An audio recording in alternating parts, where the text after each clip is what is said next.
What's up, guys? It's your boy Justin back with another graphic novel review. Today we're reviewing Namor Visionaries, Volume 2 by John Byrne. This collects Namor issues 10 through 18 of John Byrne's run from 1990.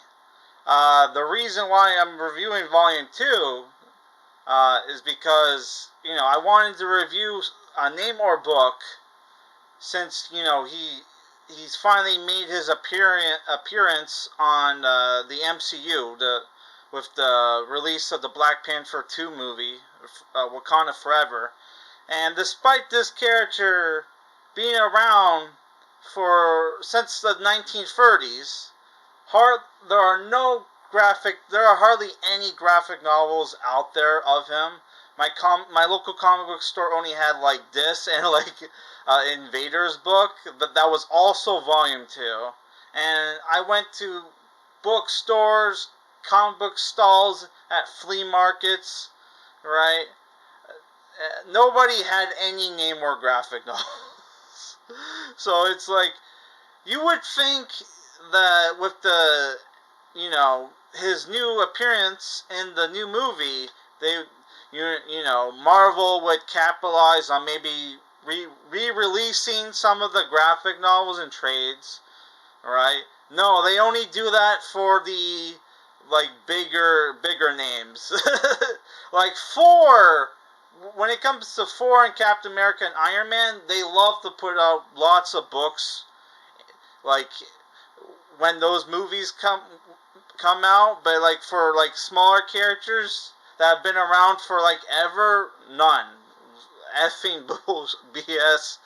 Marvel. Even if they had put out John Byrne's like She-Hulk run, which is obviously what the new She-Hulk TV show was somewhat based off, people would have went out to buy it. I would have went out to buy it because John Byrne, is a legendary creator.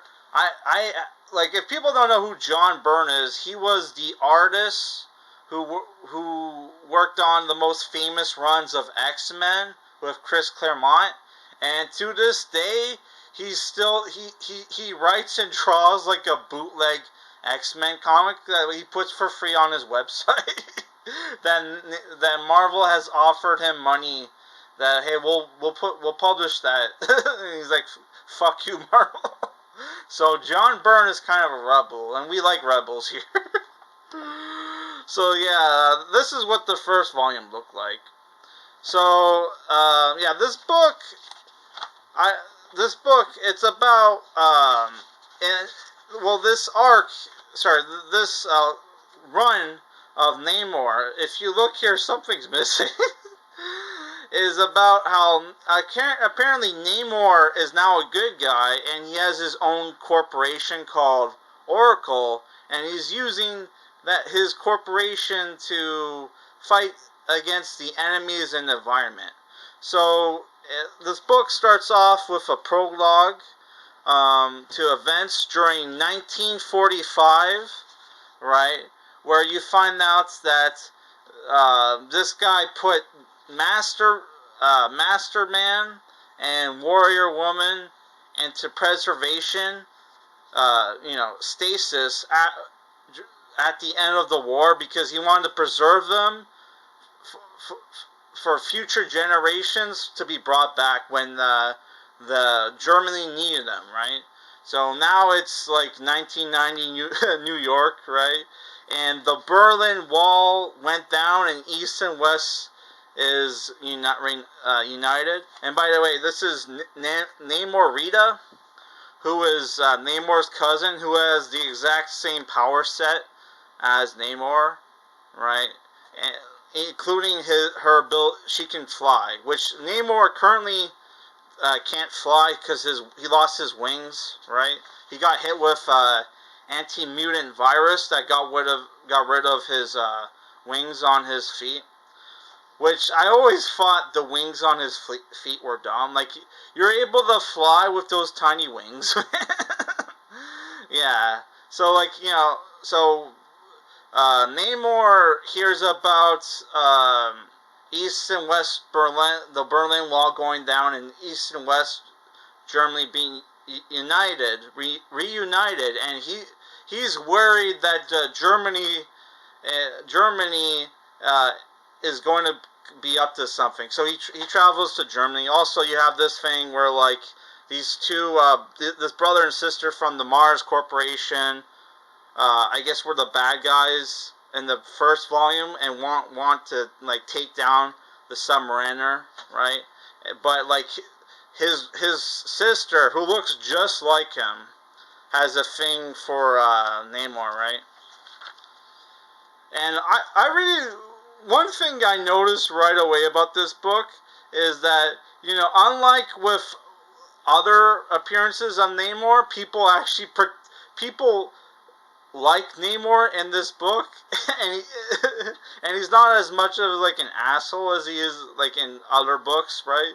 So it's just, I just find it funny that, you know, if you read like, you know, when Namor guest stars and stuff, people hate him, right? And he's kind of a jerk. But like in his own book, everybody loves him, including Captain America. Namor and Captain America are best friends in this book. So I find that funny, right? So obviously the first couple of issues, it's Namor in Germany fighting Masterman and Warrior Woman. But yeah, there's a subplot where Danny Rand is back from the dead, right? And people are like, what the fuck, you can't be the real Danny. And after this confrontation with Misty Knight and Danny, where he breaks her robotic arm with the Iron Fist, she believes that's Danny, right? Also, I forgot to mention, they have the original Human Torch, the one from the 1930s, the real Human Torch, who's like an android. They have him, right? And they're using his artificial blood to, like, you know, bring back Warrior Woman, right? Yeah, so like he's also captured by the Germans, right? Yeah, so like the first couple issues is like Namor versus the, you know, the World War II German superheroes, right? Or supervillain. Well, to them they're superheroes, but everybody else they're supervillains, right? Yeah. So you also get flashbacks to when the Johnny Storm Human Torch first met like Namor at a homeless shelter when he lost his, like, you know, memory, right? So yeah, this was a good story, right? They also bring back Spitfire, who is like an old lady, and at the end of the story, she gets a new transfusion of blood from Human Torch and becomes young again. Also, you have Union Jack in like his 90s costume, where he looks straight up like a ripoff of like Captain Britain. No, yeah. So this is what a kind of a normal Union Jack costume looks like, but without the light blue mask, right? But yeah, he's wearing a very, very like Captain Britain looking costume here. Also, there's this thing where this guy who's who's helping the German World War II superheroes wants to cuck Masterman with Warrior Woman, right? And he apparently took the same super serum, right? Here's young Spitfire. So the next arc, which is just a single issue, is Namor's on trial for his wars against humanity, and he gets like help from, you know, the Fantastic Four, like Reed Richards, and this is back when like they cured like the Thing, right? So he's like normal again. So yeah, like the Fantastic Four here, they brought up the times that, like, you know, Namor teamed up with Doctor Doom, which those issues are super expensive. Like, they had issue 2 at my local comic book store of Namor's team up with Doctor Doom, and it was like $40. Yeah, also Captain America is here with Thor. There's a subplot where Dorma's wife, Namor's wife, who everybody thought dead, was alive. Yeah.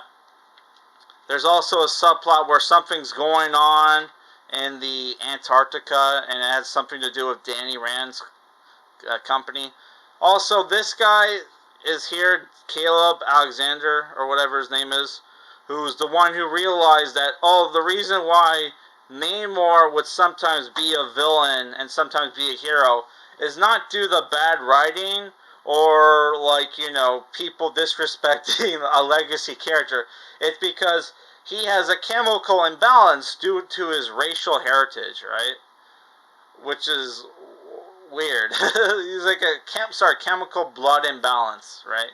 Which is true. If you and a lady have a baby and you have 2 different blood types, they have to give your wife a shot right before she delivers the baby, so there's no complications during the pregnancy, right? I mean the delivery of the baby, right? So yeah, I really so this issue is Phoebe Mars, like, you know, trying to seduce Namor by revealing to him that she has a secret mentally challenged son, which he straight up tells, like, Namor that he is, you know, she uses the R word, right? And, like, what happens is the Griffin shows up, who used to be a guy, now is an animal, and Namor is able to tame him through fighting him shirtless, right? Why does he take his clothes off to fight? I guess his suit is expensive, right? But yeah, he's able to tame him, right? Yeah, so what happens in the last arc of this book, Namor, the Atlanteans get a hold of Namor to tell him, hey, your wife, we found your wife, right? But she's, like, you know, she's messed up in the head. And you get this flashback to when his wife was kidnapped by this evil witch, right? And she died.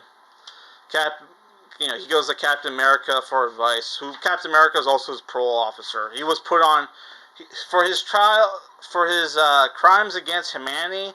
He was put on 100-year probation, right? But yeah. Also, this was stupid. This guy. It's revealed that this guy is this guy tried to take on. In, like, the Iron Man comic book, while this, like, that was ongoing at the same time this was, he tried to take on Iron Man, and Iron Man is screwing him over financially, so he tries to steal money from Namor's company, right? And one of the also I forgot to mention that he goes to the Savage Land because something that's also going on in Atlantis is the waters are, like, the temperature's rising, right? And there's like the water's getting toxic, right? So they find the source of this at Antarctica, where the Savage Land is, and, you know, that's where Danny Rand's company is, like, trying to excavate this, like, what we thought was a spaceship from the New Wally, but it's actually, like, some kind of weather control machine, right? And then that's where you have the Namor fights Iron Fist, but it turns out that, you know, also Punisher as a cameo, but it turns out the the Iron Fist was an imposter all along, and it's actually the Super Skrull.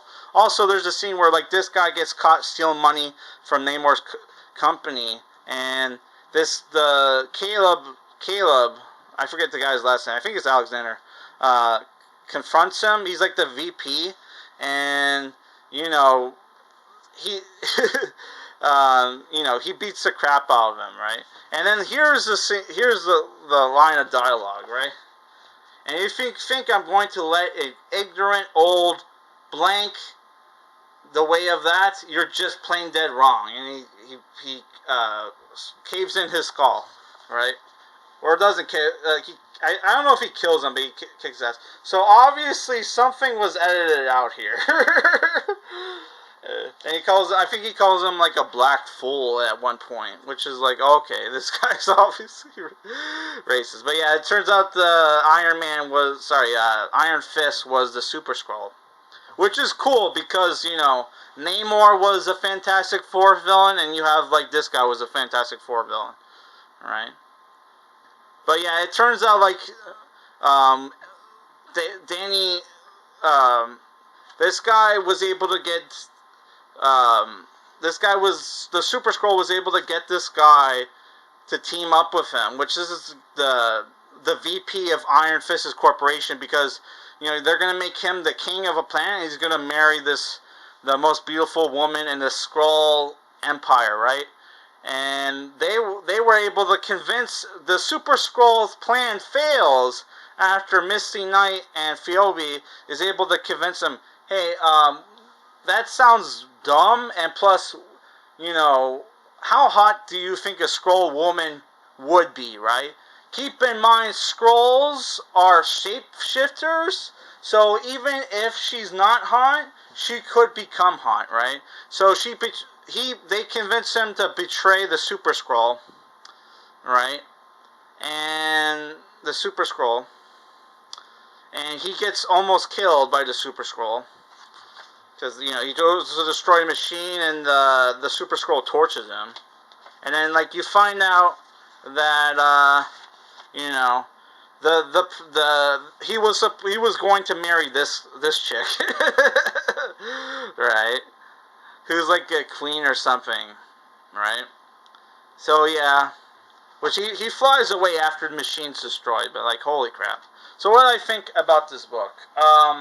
I really like this book because it takes this book. It has the storytelling is very. It's like it has like very Silver Age stories, but it tells them in a modern way, right? And they do a good job of interweaving like plots for later red herrings for later stories, right? So, while there's action scenes going on in the main book. So yeah, I really like this book, and the action's great, the art is good.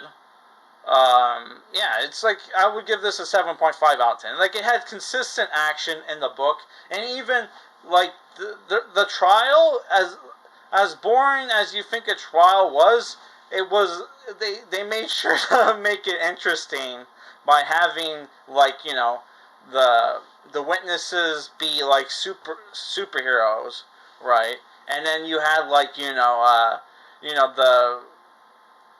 the attorney would antagonize them, and the point where he interviewed four, and he pissed off four so much four was going to kill the guy, the attorney, but everybody had to step in. It's like, no, four, don't.